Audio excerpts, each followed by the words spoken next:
Cœur de patrimoine, Cédric Decoeur. Et on poursuit donc ce cœur de patrimoine et on va s'intéresser un petit peu à de la stratégie en regardant bien évidemment notre conjoncture et puis on ne peut pas passer à côté ce qui se passe aussi géopolitiquement et c'est Florent Wabon qui est avec nous. Bonjour. Bonjour Cédric. Merci beaucoup, économiste chez Ecofi. On s'est déjà vu il y a quelques mois, vous étiez venu dans Cœur de patrimoine et on avait parler de Donald Trump, déjà. Oui. Et vous aviez dit qu'il allait faire preuve de pragmatisme, notamment sur une question très précise, celle des droits de douane. Est-ce que finalement, il nous a tous bernés ? Un petit peu son mea culpa. Bon, ça s'est joué en deux temps, en réalité. Il y a eu une première séquence où, en effet, il y a eu une stupéfaction qui a gagné absolument tout le monde lors du Liberation Day, des droits de douane promulgués absolument prohibitifs. Mais cela ne vous aura pas échappé non plus que ça n'a pas duré très longtemps. On a eu peu de temps après un moratoire, des négociations qui se sont déroulées avec, par exemple, le Royaume-Uni, avec la Chine, et qui ont amené à ce que les droits de douane aient considérablement baissé. Alors, on n'est pas encore tout à fait sorti du moratoire de 90 jours. Il y a encore des négociations en cours avec le Japon, la zone euro. Mais globalement, on a malgré tout assisté à un revirement. Et donc, là, je me risque à le dire, à une forme de pragmatisme, finalement. Bon. Mais cette histoire de droit de douane, certes, il y a du MAGA, il y a du protectionnisme, il y a une espèce d'ambition, de conviction, etc. Mais il y a aussi, on va le dire, une question comptable, quoi. C'est de se dire, je voudrais des recettes fiscales en plus. Est-ce qu'il n'y a pas une autre stratégie que celle juste d'accroître ces recettes fiscales Il y a en effet quel côté il faut regarder le plus, en fait ? Ouais. Juste l'histoire comptable ou l'histoire MAGA ? C'est ce que c'est à ça un peu quand même la question. Oui, bien sûr. Il y a une histoire un petit peu idéologique aussi derrière. Il y a une stratégie, mais c'est une stratégie qui est liée à une idéologie. Et pour ça, il faut revenir à novembre 2024 avec un document qui avait été publié à l'époque par quelqu'un qui s'appelle Stephen Myron et qui occupait à cet instant-là un poste à peu près équivalent au mien. Il était stratégiste dans une société de gestion aux États-Unis. Depuis, il est conseiller en chef des économistes de la Maison-Blanche.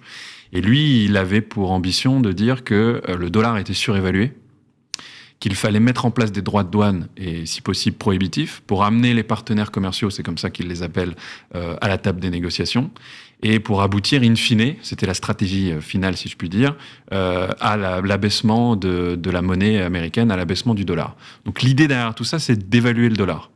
Ouais. Et d'évaluer le dollar, pourquoi ? Pour augmenter la compétitivité des États-Unis, réindustrialiser les États-Unis, l'Amérique, et exporter les produits américains au reste du monde. C'est ça l'idée derrière les droits de douane. Or, il s'avère que les partenaires commerciaux, appelons-les encore une fois comme cela, ont été un petit peu plus retors que prévu. C'était le cas de la Chine notamment, c'est le cas du Japon, je l'ai cité, et même d'une certaine manière de la zone euro. Et on s'y attendait pas, en tout cas Donald Trump ne s'y attendait pas forcément à cette opposition, entre guillemets. Et donc de ce point de vue-là, on peut dire que c'est un simili-échec. Et puis d'autre part, les marchés financiers ont bien fait comprendre à Donald Trump que sa stratégie n'était pas appréciée. Puisque dans le même temps où le dollar a baissé, a diminué, on a vu les taux d'intérêt augmenter. Et ça, c'est totalement typique d'une crise dans les pays émergents. Sauf que là, c'est les États-Unis. Oui, ça fait un drôle de pays émergent. Voilà. Et puis, il y a un autre aspect de ces fameux droits de douane et de tout ce qui a tourné autour, c'est la question de l'inflation. Parce qu'on rappelle, Donald Trump a fait toute sa campagne en pointant du doigt les démocrates, en disant l'inflation c'est eux, etc. L'augmentation des droits de douane, c'était forcément générateur d'inflation. On l'a vu d'ailleurs un petit peu, puisque il n'y a pas eu de baisse de cette inflation, etc. Et puis là, en plus, on pourrait rajouter une autre couche de Donald Trump, c'est que avec toutes les questions géopolitiques sur le Moyen-Orient, le pétrole, etc., va y en avoir encore un petit peu de la question d'inflation autour de tout ça. Comment est-ce qu'on le regarde en tant qu'économiste et puis comment on le regarde en tant que stratège aussi ? Parce que sur l'économie américaine, sur le consommateur américain, je ne vais pas parler de l'électeur américain, mais ça peut avoir un impact. Bien sûr. Alors déjà, comment est-ce qu'on regarde cela ? On est un petit peu embêté parce que les droits de douane, on ne les voit pas encore véritablement dans les chiffres d'inflation. D'accord. Même s'ils n'ont pas bougé. Les chiffres d'inflation, l'inflation a même globalement baissé depuis le moment où Donald Trump a été élu. Et d'ailleurs, il est plutôt satisfait de cela. Et pour véritablement voir les effets des droits de douane, de l'augmentation des droits de douane dans l'inflation, il faut un peu plisser les yeux, il faut avoir l'œil aguerri, et on peut le voir quand même dans certaines sous-catégories. D'accord. Ce dont on se rend compte, c'est que les entreprises ont mis en place une stratégie assez ingénieuse, c'est-à-dire qu'ils ont importé massivement des produits de l'étranger en amont de l'instauration des droits de douane. Ce qui fait qu'aujourd'hui, il y a des stocks assez conséquents. C'est temporaire. Oui, c'est ça. C'est temporaire. Donc c'est ça l'idée, c'est qu'effectivement, nous, on considère toujours que l'inflation par les droits de douane est plutôt à venir, elle est devant nous. Pour l'instant, on ne la voit pas. Et donc, pour le consommateur américain, vous avez raison de le dire, c'est une perte en pouvoir d'achat. Et d'ailleurs, le consommateur américain est très... il l'a identifié. C'est-à-dire que le moral a baissé et les anticipations d'inflation ont augmenté. Alors, on a des anticipations d'inflation qui désormais crèvent le plafond, c'est-à-dire que les ménages américains considèrent que l'inflation, du fait des droits de douane, va être même supérieure à ce qu'on a connu pendant le Covid. Est-ce que c'est comme ça que ça va se produire ? Oui, certainement pas. Ça, on verra. Oui. En revanche, le message qui est envoyé est clair, c'est qu'ils craignent une perte de pouvoir d'achat, y compris les républicains. Et ça, c'est intéressant de le noter. Donc il n'y a pas d'aveuglement d'un côté de l'échiquier.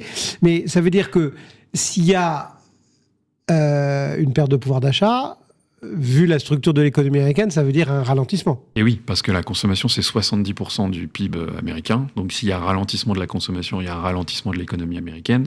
Et puis j'irai même encore plus loin, c'est que toute l'incertitude qui est liée à la politique économique de Donald Trump, qui est, on pourrait la qualifier d'erratique, imprévisible, ça engendre aussi des perturbations dans les prises de décision des entreprises.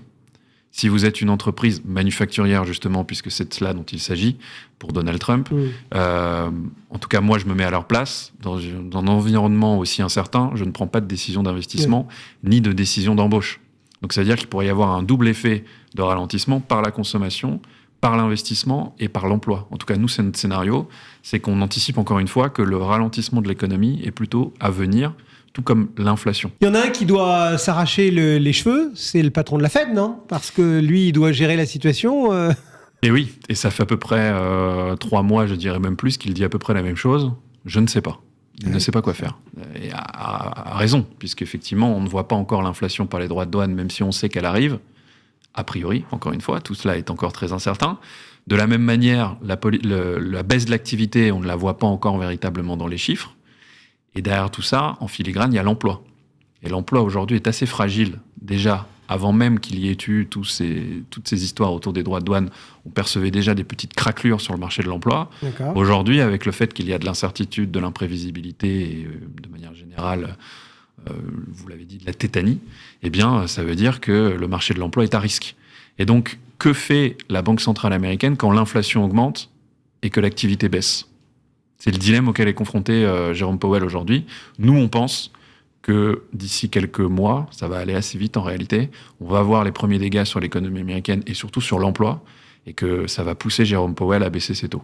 Oui. Pas énormément, surtout mais simplement pour stabiliser l'activité. En indépendance politique. Et oui. Sans fâcher Donald Trump. Bon, voilà donc pour ce côté américain. On poursuit dans le regard de ce que vous nous aviez dit lors de votre dernière visite. Vous aviez fait part de votre optimisme à l'égard de la zone euro. Et vous étiez un peu le seul d'ailleurs sur ce créneau. Qu'est-ce qui a changé depuis ? Eh bien, on n'a pas été déçus, puisqu'on a eu le plan allemand. Notamment. On a eu tout un tas d'initiatives aussi du côté de la Commission européenne pour regagner en compétitivité, regagner en autonomie stratégique. On parlait à un moment donné de la boussole de la compétitivité. Bon, dans un premier temps, ça a un petit peu fait rigoler tout le monde, sans être très méchant. Mais... Et puis ensuite, on a eu le plan allemand. Et le plan allemand, là, en revanche, c'est un véritable bouleversement, puisque c'est énormément d'argent qui est mis sur la table sur 10 à 12 ans pour réarmer l'Allemagne, mais de manière générale réarmer l'Europe d'une certaine façon, et puis dépenser dans les infrastructures, l'infrastructure verte notamment. Et on sait que tout cet argent déployé sur une durée qui est déjà déterminée, ça donne de la visibilité en termes de politique économique, et puis surtout c'est un boost de productivité, un boost de croissance. Et donc, d'une certaine manière, il y a encore plus de raisons aujourd'hui d'être optimiste sur la zone euro. Faut pas tomber dans l'optimisme béat. Ouais. Mais malgré tout, il y a quand même tout un tas d'éléments. On va enfin peut-être pouvoir réussir à transformer l'essai et se dire que 2025 aura été l'année de l'Europe. Alors, peut-être pas 2025, parce qu'il y a quand même les droits de douane qui vont peser sur la croissance, mais au-delà, à partir de 2026, on considère que le plan allemand notamment va faire en sorte que ça compense en grande partie les effets négatifs des droits de douane. Bon. D'autant que Là, pour le coup, on parlait de la Fed il y a un instant. La BCE, son récit, entre guillemets, est moins tordu ou tortueux que celui de Jérôme Powell. Exactement. Là, c'est assez mieux clair. avoir le job de Christine Lagarde que celui de Jérôme Powell. Exactement. C'est-à-dire que là, ils ont suivi la baisse de l'inflation assez naturellement. En tout cas, ils ont pris le parti de le faire. C'était pas gagné il y a encore quelques mois. Donc, ils ont baissé à plusieurs reprises les taux déjà cette année. Donc là, on est à 2% sur le taux de facilité de dépôt. Il y a un débat de savoir s'il faut en faire une de plus ou non. Nous, on est plutôt dans le camp de dire que c'est la fin. Même si on imagine qu'il y en a une de plus, ça va pas changer la donne massivement. On arrive au bout du cycle.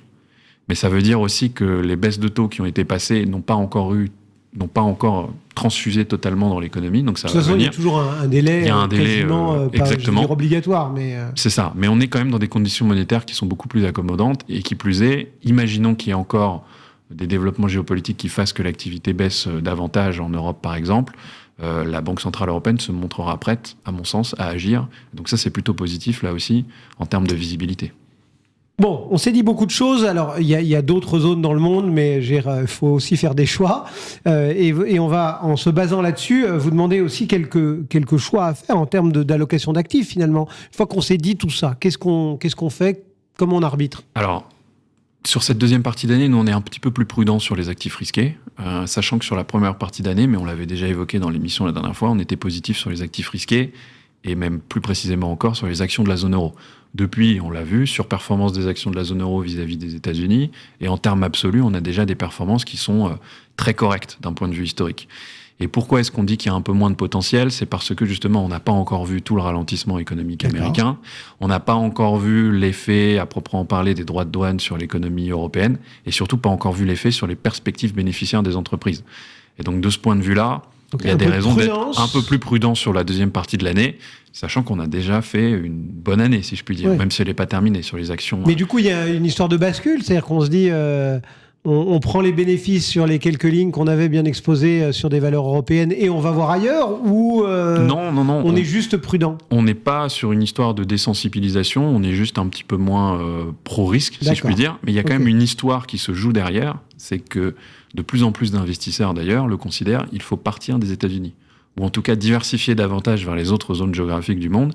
Et c'est notre point de vue, c'était notre point de vue il y a plusieurs mois, et c'est encore notre point de vue aujourd'hui, c'est qu'il faut opérer une bascule, pour reprendre vos termes, plutôt des États-Unis vers le reste du monde. Ça ne veut pas dire qu'il faut se couper totalement des États-Unis, il faut encore une fois pas faire preuve de simplisme ici. Les États-Unis, ça reste une grande zone économique, et d'un point de vue de marché-action, c'est le marché mondial. Mais ça veut dire que dans une allocation, il faut être beaucoup plus diversifié. C'était le moment de le faire en début d'année. Trop tard, entre guillemets. Mais il y a quand même une histoire qui se joue là-dessus. C'est une atténuation de l'exceptionnalisme américain du fait de la politique de Donald Trump. Et donc, il y a une opportunité de diversifier davantage. Merci beaucoup, Florent. Merci à vous. Florent Wabon, Ecofi dans Cœur de Patrimoine. Merci beaucoup d'être passé. À très vite. Et nous, on poursuit, bien évidemment, Cœur de Patrimoine pour aujourd'hui. Et on va parler de famille recomposée. Cœur de Patrimoine, Cédric Decoeur.